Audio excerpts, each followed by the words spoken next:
What's up? Starling 222.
Oh yeah, thanks. I got a copyright for that. Fuck. Fuckers. I gotta get it. I gotta figure this stuff out. I can't even StreamYard on my browser on my laptop. So it keeps blocking me. It's crazy. But yeah, that was an old one done in the 60s.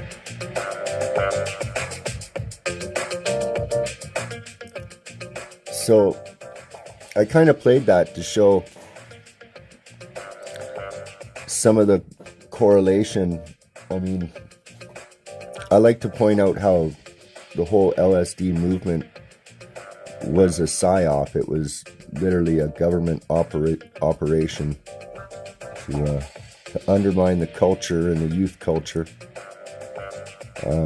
You couldn't make acid just on the street. You had to have a proper laboratory, and the amount of that drug that was distributed throughout the 60s was far too organized and far too much for it to just be an organic thing.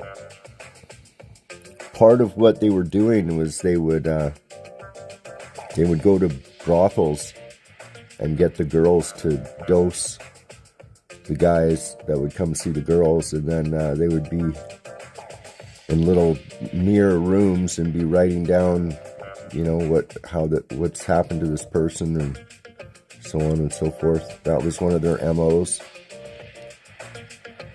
So, but it's pretty interesting because guys like Ken Kesey and Timothy Leary are all known CIA assets. Bob Weir from the Grateful Dead is an actual Bohemian Grove. He's an alumni of Bohemian Grove. Yeah. And, then you also realize, who these people are, right? Like David Crosby his bloodline is like a Van something or other, one of those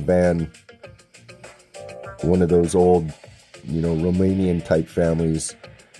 And that's why Melissa Etheridge, and that's why they wanted his sperm, because he's like an old bloodline. That's why they wanted that. That's the reason. They don't really say it, but that is it. So, yeah, but most of these bands were, the songs were written by these guys in the studio, in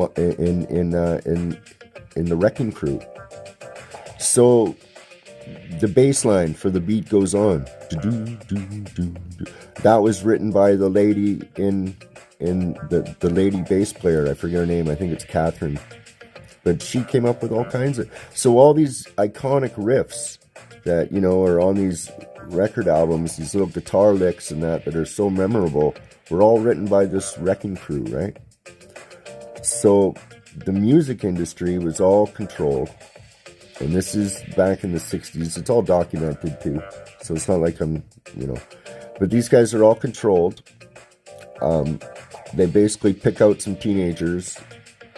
The producer gets them to sing on the record, and then they put the band to play the music or write the songs. Even the Rolling Stones would come and they would buy songs off Muscle Shoals Studios. That's when you see the Muscle Shoals movie, that's what they're doing. They're literally buying the songs. And it was Wild Horses, Brown Sugar, and You Gotta Move, I think. Those were the main riffs. Yeah, the main ones they got for that. But yeah, a lot of these, same with the Beatles. The Beatles didn't write any of their music up until Sgt. Pepper, and Sgt. Pepper was all written by Billy Shears mostly. Like, he took them to the next level. But it was all psychological operations, right? The British invasion. That's why they call it the British invasion. But then you're going to get a couple bands like The Cream and Led Zeppelin, who, these guys were studio musicians in the beginning. Eric Clapton was a studio guy. Ginger Baker was a studio guy. Jack Bruce was a studio guy. Jimmy Page was a studio guy. John Paul Jones was a studio guy. So was John Bonham and Robert Plant, I think. So, like, as the 70s came, there was more and more bands that did play their instruments. But, it still was prevalent in the 90s and 80s. As far as a lot of these Rat and some of these heavy metal bands go, they had hired guns. Steve Vai was one of the better studio musicians, and he ended up playing for Whitesnake, but he probably played on half of those 80s albums. Yeah, it's pretty intense. So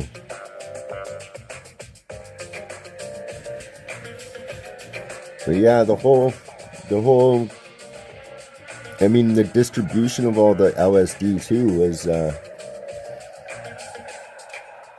that's what they did with the concerts. So as they had these rock concerts, they were distributing and moving. They would move the dope with the band, with the bands on the road. So it's pretty simple. But yeah, and it's because I fell for it. I fell for the whole rock and roll fucking bullshit, right? I really did. And yeah, the more you decode it, it's the worse and more sinister it gets. I've listened to Stairway to Heaven backwards. It says satanic shit in it. There's no ifs, ands, or buts about it. 100%. It says satanic shit in there. Whatever, but it does. You know, that can't be good. You know, especially when you get some of these guys that know a lot more than we do about this kind of shit, and they're putting it in their records, and they're invoking shit in the records and that, you know, like, of course you're not going to be able to fucking build up a defense against that kind of crazy indoctrination, because that's what it was. I mean, I was brainwashed just as much as the next person, you know. Yeah, well, that's what the idols are, you know, your false idols, right? It's, you know, it makes so much sense, all that shit that they write about in that book. It all does have relevance, you know.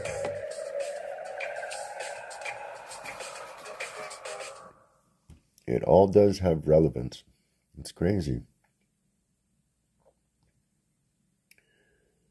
Let's see here. This one's pretty dope.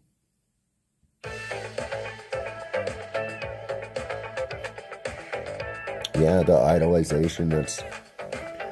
See, and then, you know, it's weird, too, because, like, these guys were all fakes. I mean, Jim Morrison, he wasn't this genius that wrote fucking all these poems and everything. He was a CIA agent sent to fucking infiltrate a rock band and influence millions of kids. Literally, I mean, there's a picture of him with his dad on the boat, and his dad was the admiral for the Bay of Tonkin incident, which put ground troops in Vietnam. So Jim Morrison's dad was the admiral on that boat that had a false flag attack. So he's going to know what's going on. He's the admiral. And it started the Vietnam War. And then his son is the anti-war golden god, rock god of the youth culture. Okay. I buy it. Yeah, it was a false flag. And it's documented too. I mean, it's absolutely psycho, like, really, you know. And then they just had the laptop drop. You can't even look on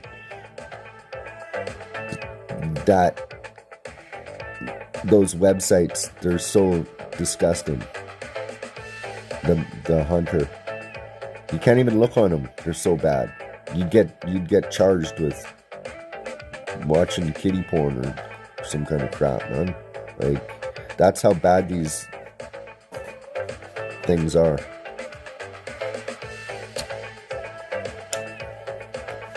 And that's just psycho. And this is the, you know, whatever. I don't want to get into it. I've already killed my channel enough. It's like... But anyways, thanks for popping in, Starling. I just thought I'd give you a little history lesson before I go to bed. Thanks, guys. Hit the like, hit the subscribe, all that stuff, blah, blah, blah. And yeah, cheers.